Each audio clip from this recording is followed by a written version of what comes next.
Hi, I'm IKEA, and I need to debrief with Schaefer. He also had to go. She said it wouldn't be safe if she stayed here. Although, of course, actually why we are here is to have an in-depth look into Streamline, as we'll go over what this new weapon talent that is available for all weapon classes can do for us, and also the two names, of course, that came with it. As this new talent of year 7, season 1, I was about to say 6, of course, but yeah, we've gone into year 7 now, is definitely interesting. It comes with a pretty big caveat and a pretty big downside to it, of course. We'll go over all of those, put it into some numbers so we can discuss it in depth into there. And also, of course, discuss if we should go or shouldn't go with the names or just the normal version. So yeah, let's go get started. And of course, let's start by discussing what Streamline actually is. Streamline is a weapon talent. It can go on any weapon class, so every type of weapon can take it. And what it is increased weapon damage by 42% when no skills are on cooldown or in use. In the final in-game version, that text did not make it in there. The text hasn't been changed from the PTS except from the damage numbers. Because in the PTS, first of all, the numbers were much larger. So if we actually go here, I have a normal and a perfect here at the ready.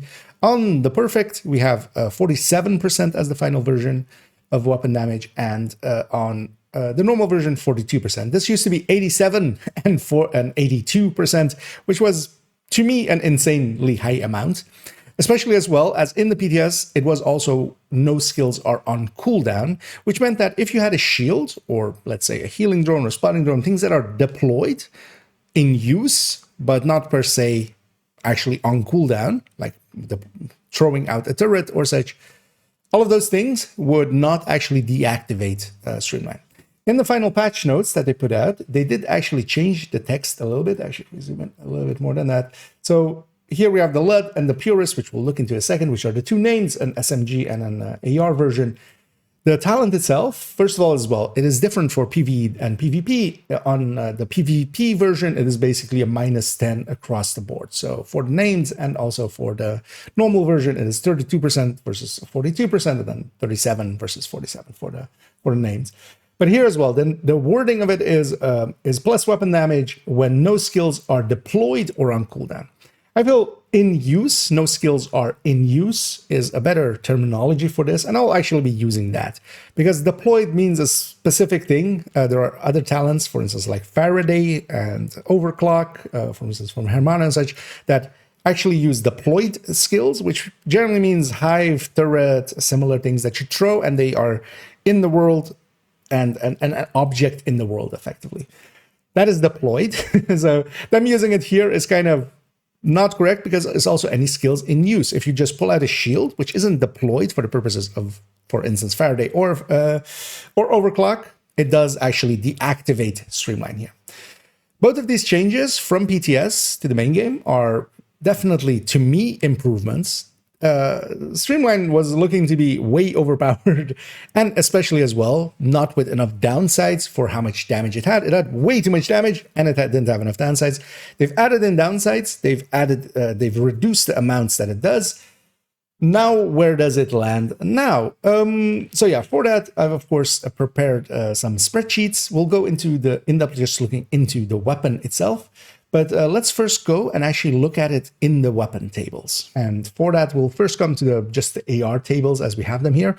I've added in Streamline to all of the tables as a talent, as just another talent in this list, effectively, and added them to all the weapons, of course. This not having any requirements, like, for instance, with Flatline, I generally just only take the weapons that have a long underbarrel rail, so they can take the linked laser pointer.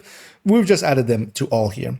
If I actually do Control F, and you can do this as well whenever you're in this list, if you want to just find a certain talent to kind of compare with, if we kind of go searching for Streamline, we see all of the weapons that have Streamline. We can kind of see them in relation, of course, to some of the others. Let's actually start zooming in already.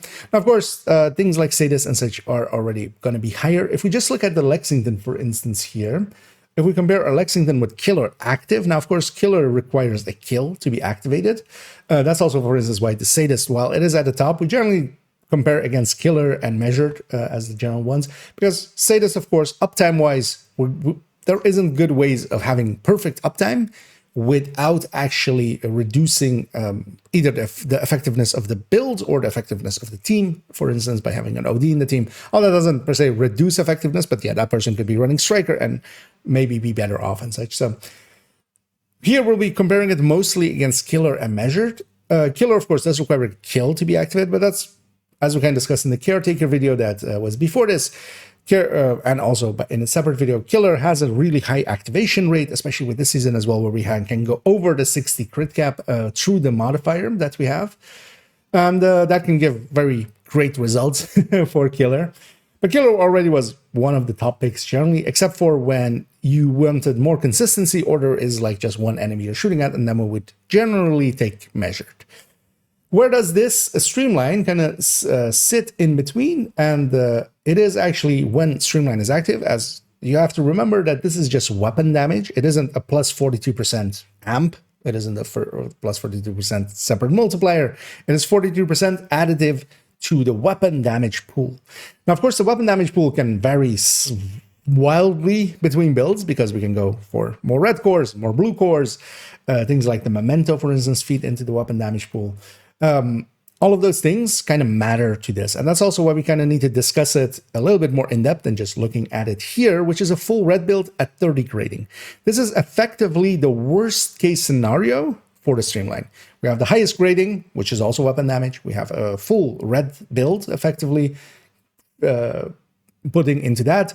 The only way we could kind of make it is worse, as this is basically based on, just to kind of show it, just a basic, although with an AR in that case, and not the SMG here, just the basic obliterate striker that a lot of us enjoy running, but again, then full red, and with 30 grading. If we added in a memento in there, we could, for instance, kind of make this even less, but it falls in between killer and closer to killer percentage-wise. Because the measured and flatline actually as well are a little bit lower. So they are down here. And the streamlined version of the Lexington, if we just use that as our baseline, just to compare the talents effectively, then yeah, we have streamline being quite a bit higher than measured.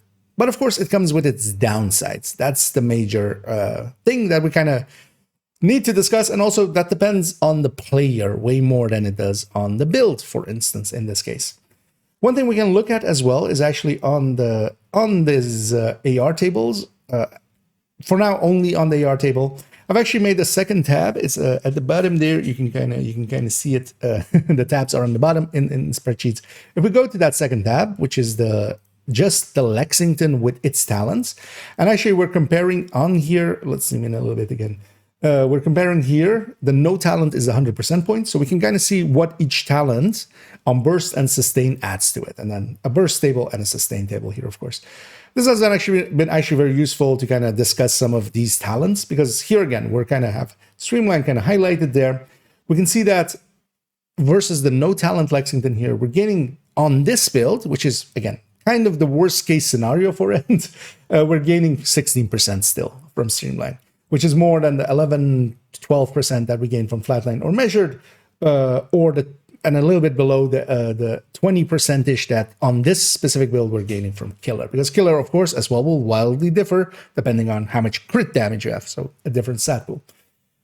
But yeah, we can kind of say that on especially full red builds, especially with high grading, that the Streamline will kind of fall between measured and killer, so it's kind of sitting in between.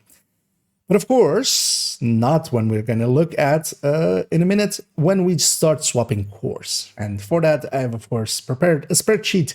Here we're going to be looking at especially what the differences is going to be between going full blue or full red, and also with a little bit of grading, so we can sprinkle that in and kind of see how much we gain from it.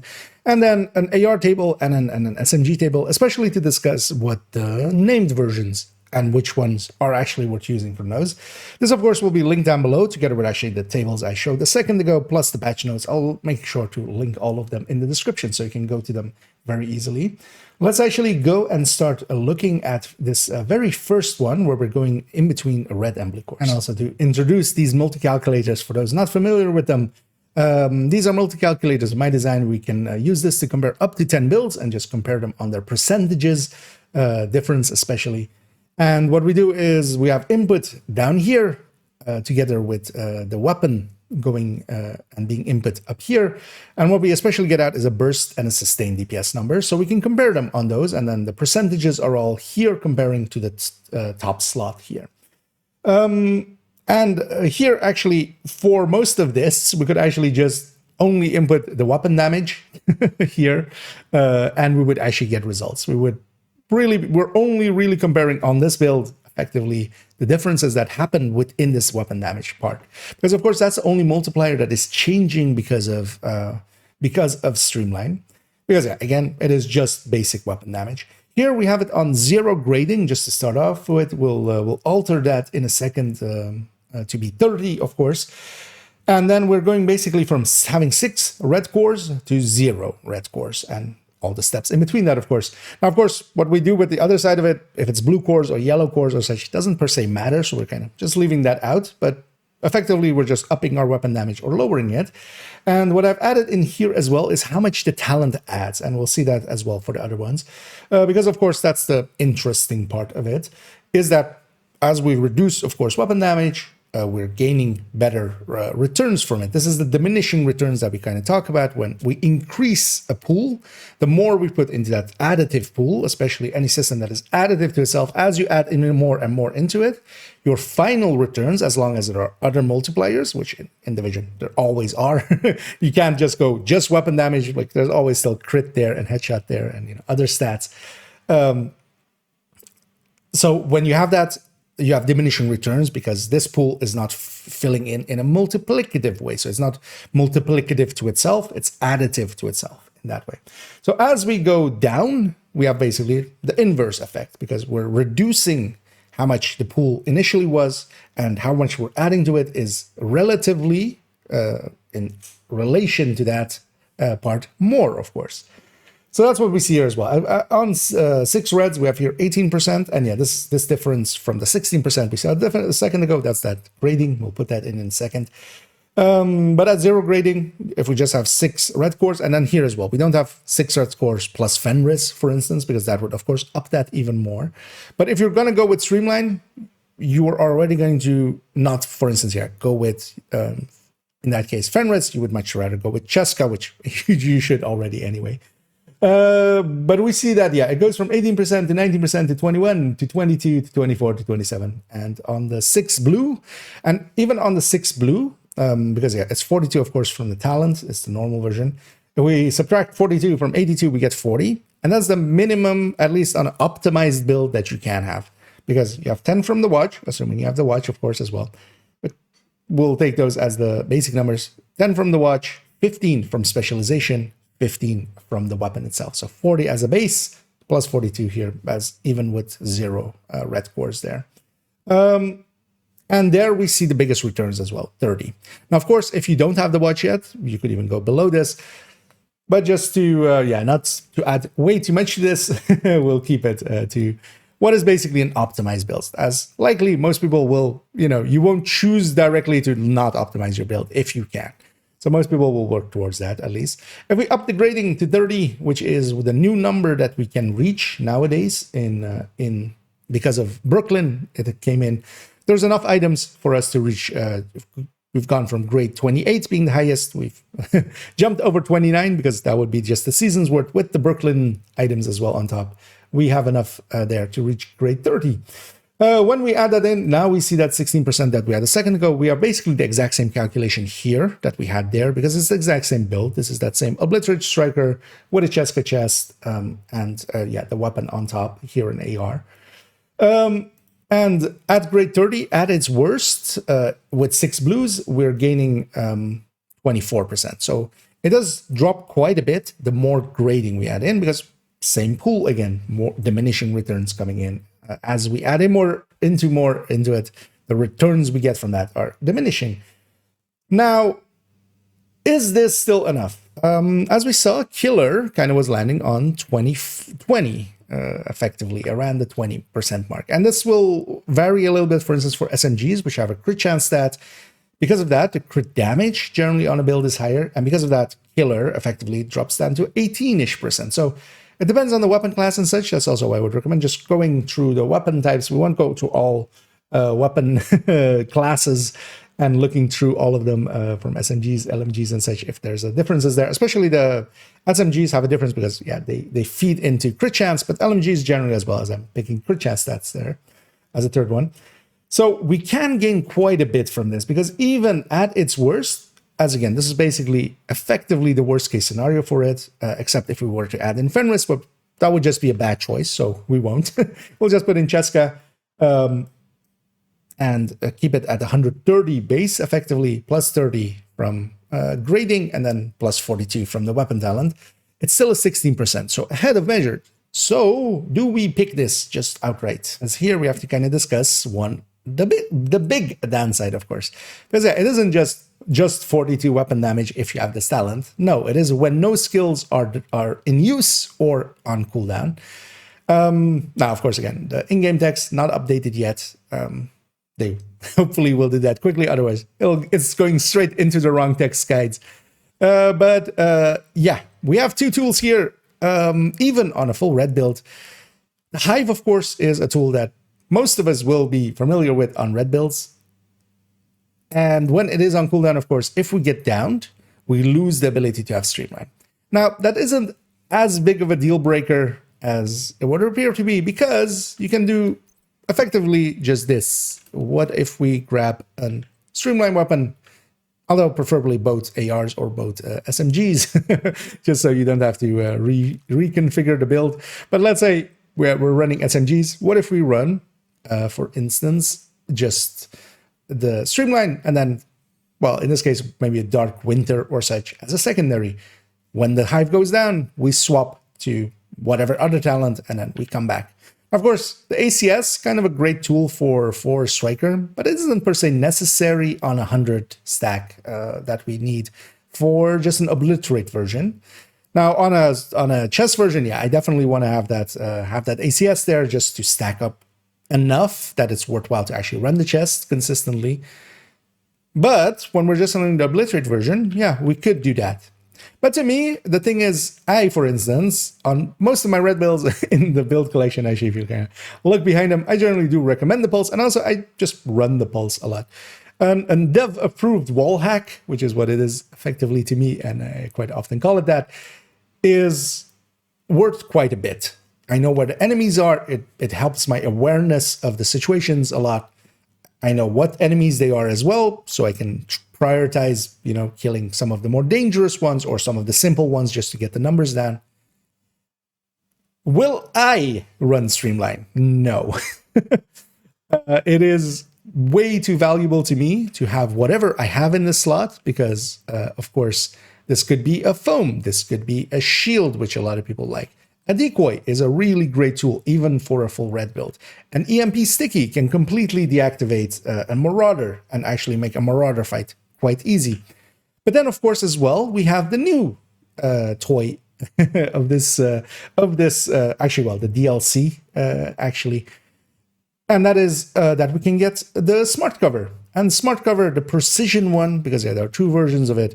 Both versions, one basically being more damage related, one being more survival related. On the other one, we can get bonus armor and such. That's nice, but we don't care that much.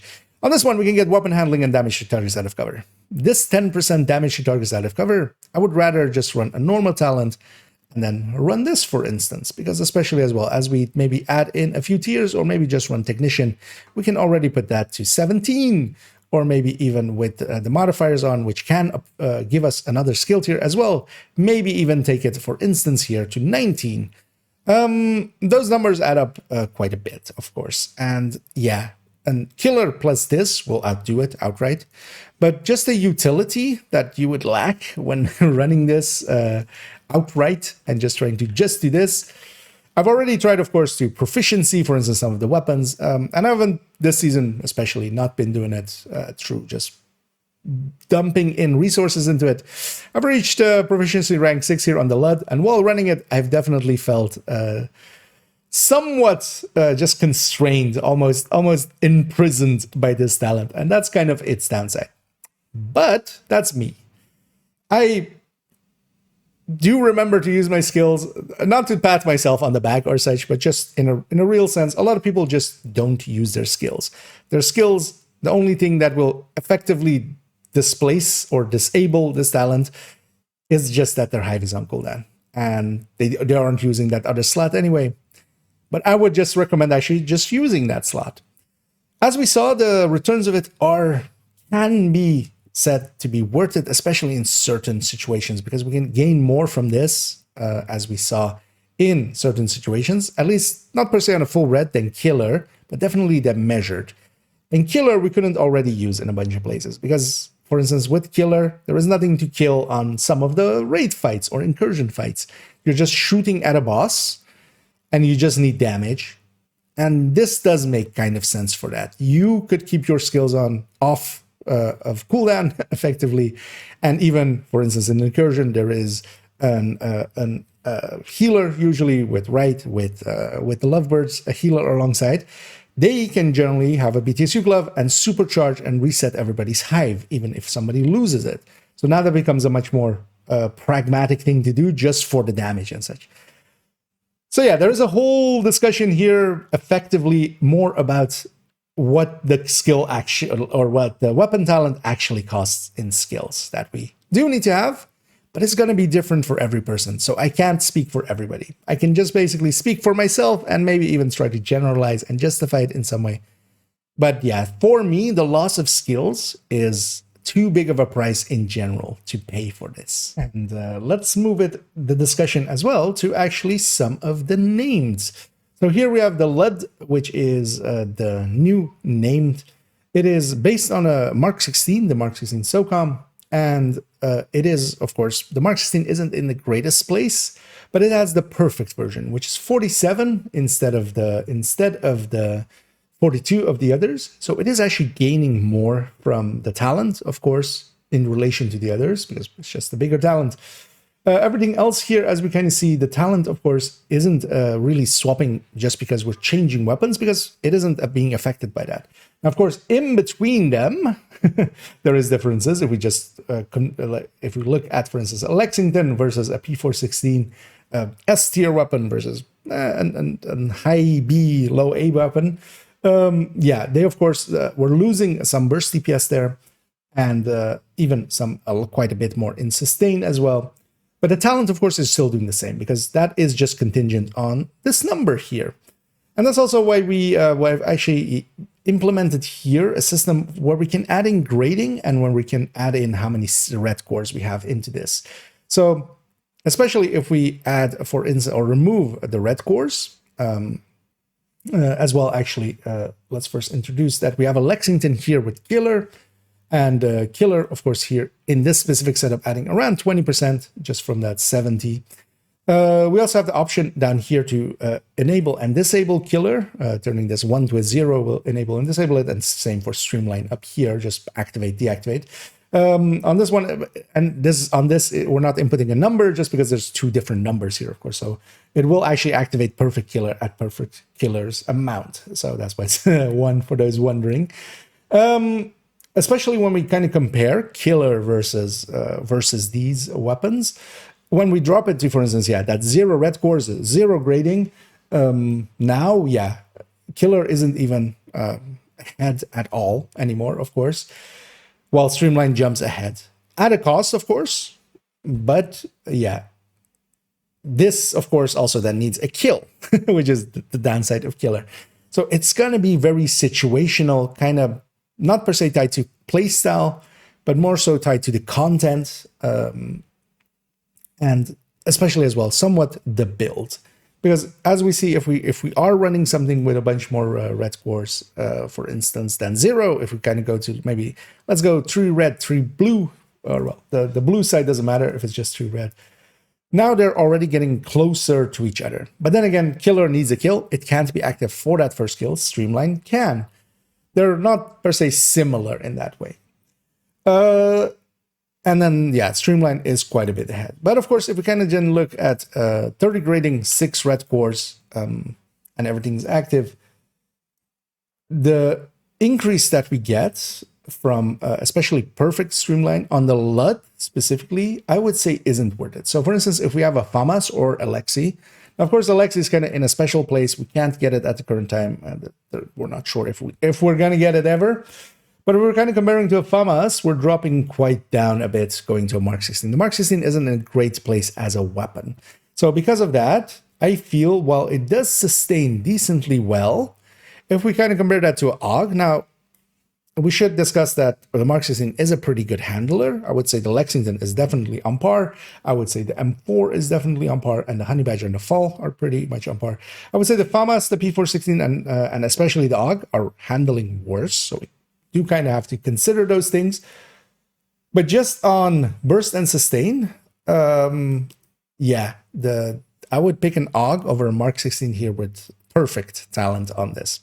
Doesn't mean that it's kind of completely unusable or such. It is more if you're trying to go for min-maxing, I would likely stick it more on a FAMAS with a normal version of it. Even though we're losing out quite a bit on the sustain end, our burst end is definitely quite a bit ahead of that LUT.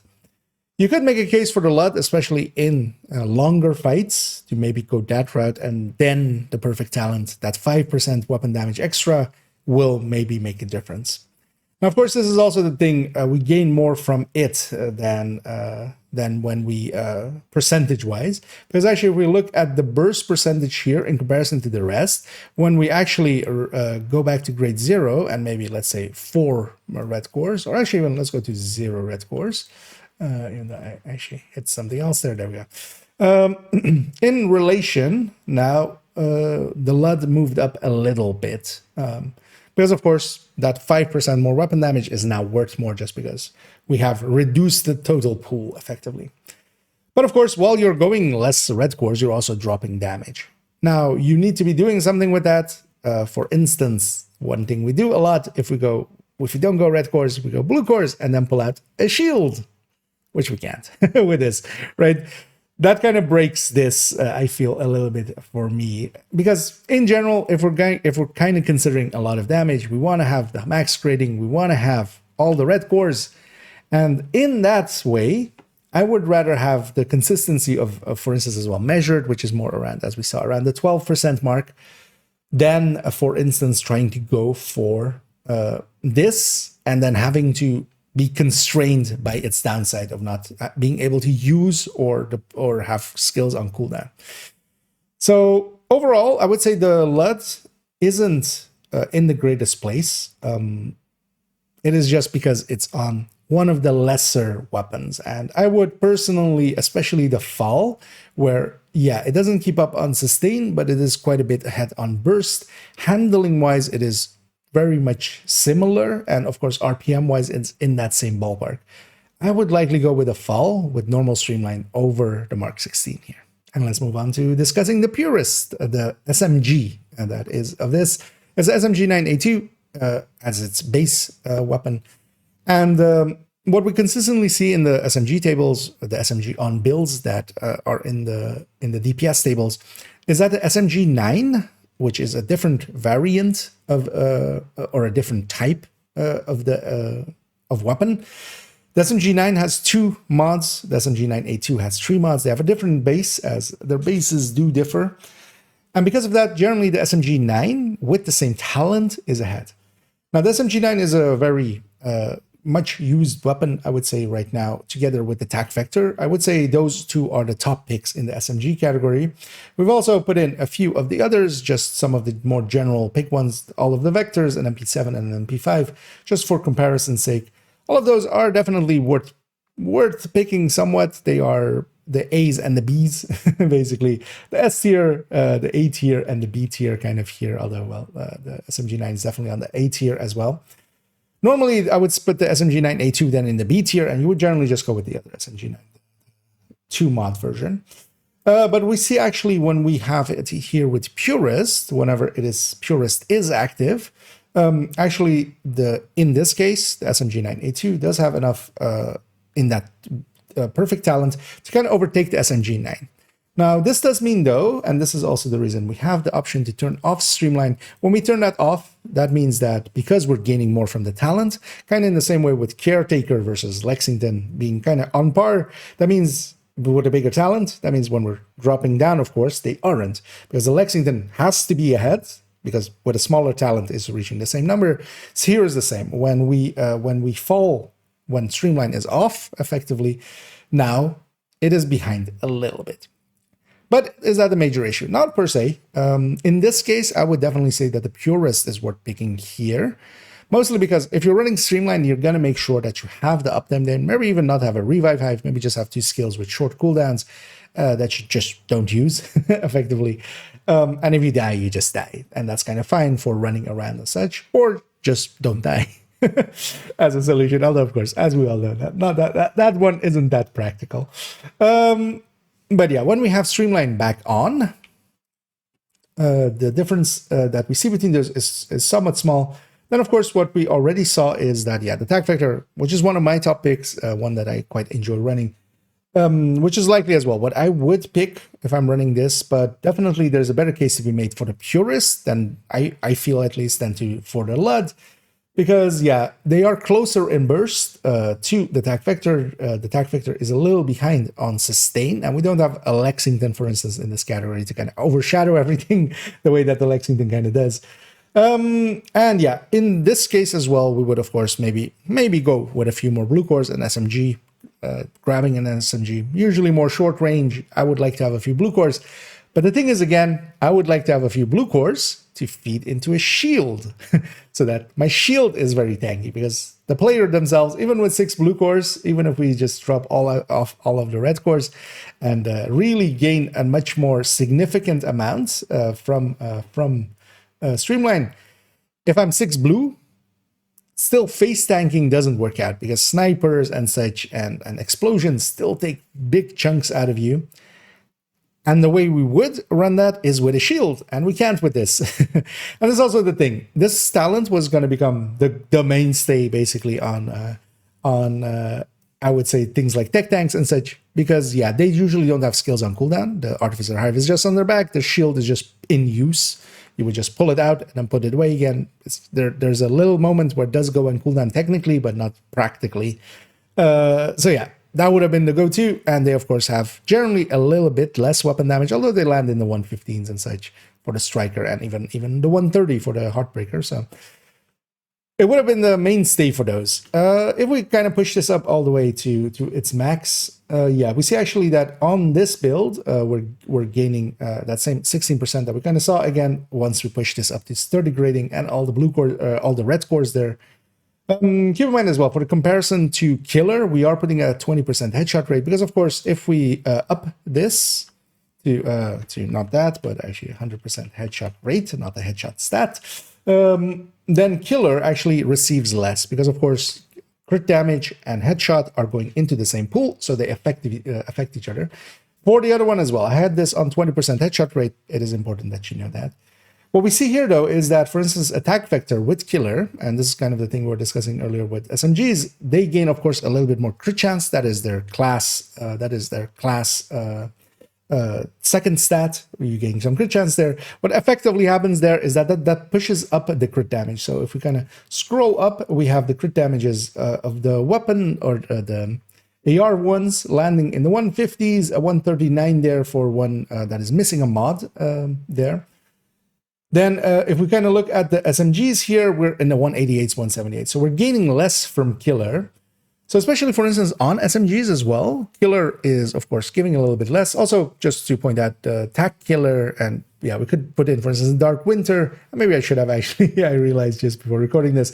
But they're basically around the same number when Killer is active. And then the Tac Vector is ahead when Killer isn't active, as actually that's the same case kind of there. But here the attack vector as actually the stand-in as the top damage dealer, especially.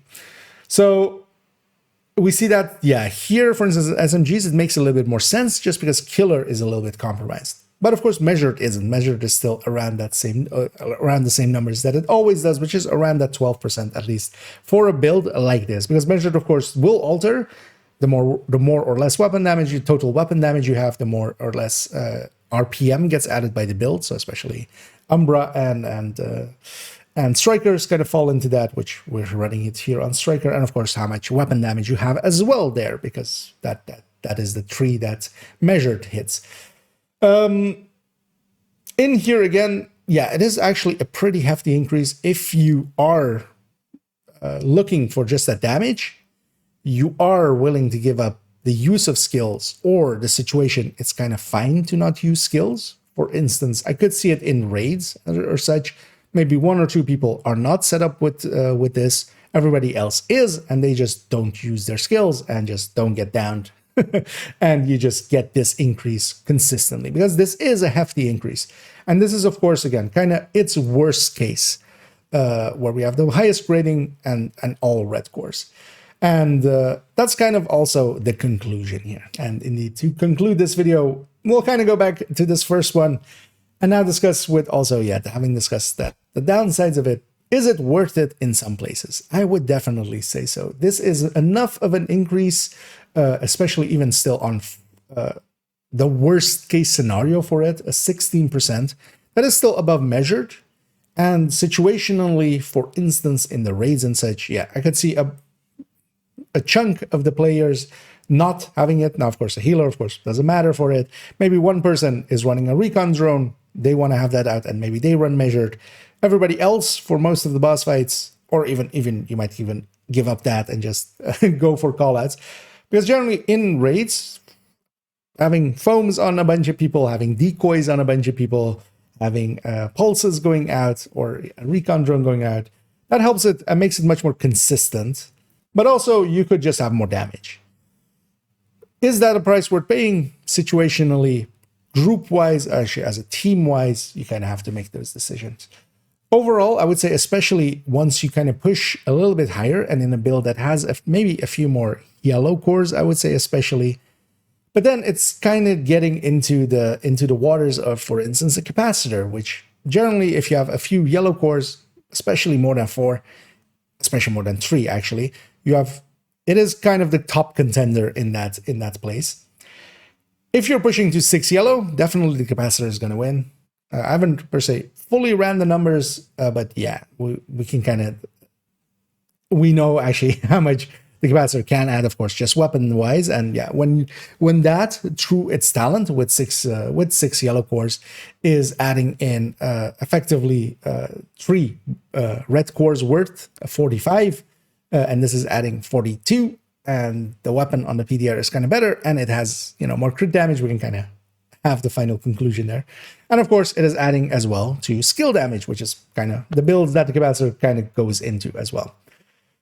Is this price too high to pay? I find it often it is. And that's kind of the reason I have ran it quite a bit, but I'm finding myself, as I was kind of discussing, while working on, as I finished up the Purist, but I'm kind of working on the LUD, it definitely feels imprisoning. It feels narrow. It feels claustrophobic almost.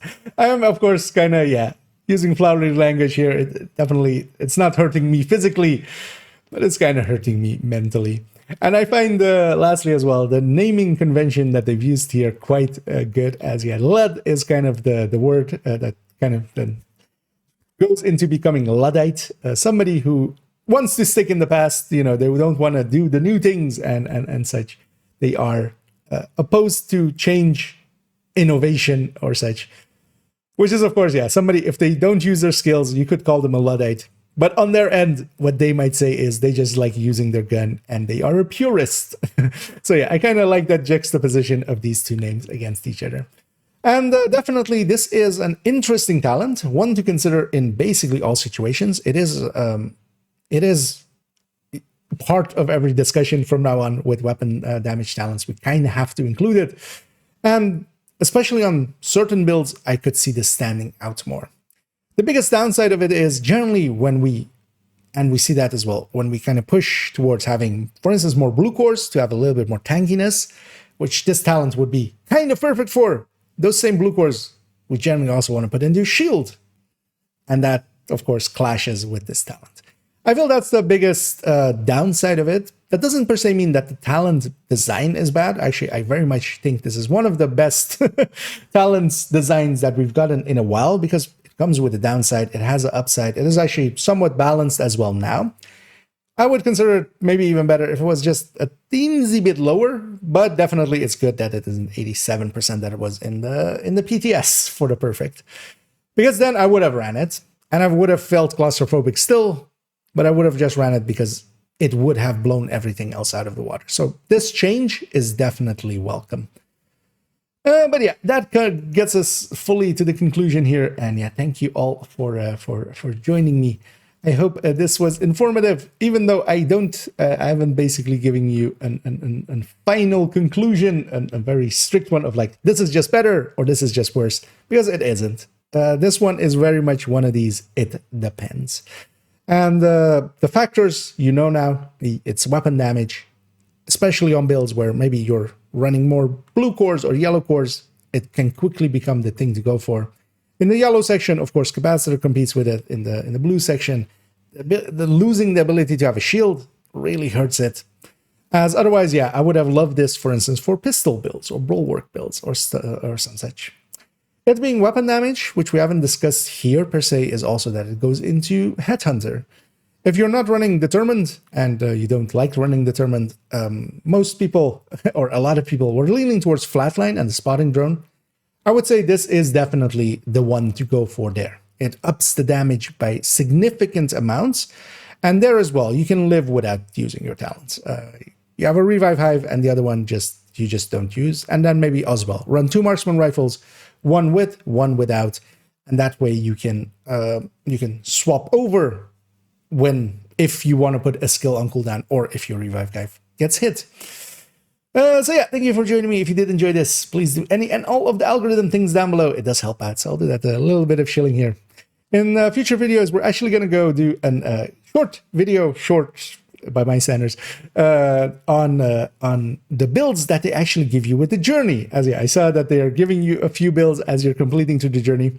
We're kind of going to just have some fun with that, open them up, see what they are, critique them, maybe even improve them, and give maybe people that are actually getting them, and they are some of their first builds, an upgrade path. So I think that might be interesting. And along the way, of course, I'll explain everything, and why we're doing it is actually going to be the interesting part of that, I hope, for most. So yeah, I hope you join me for that. And for, as always, have a good night.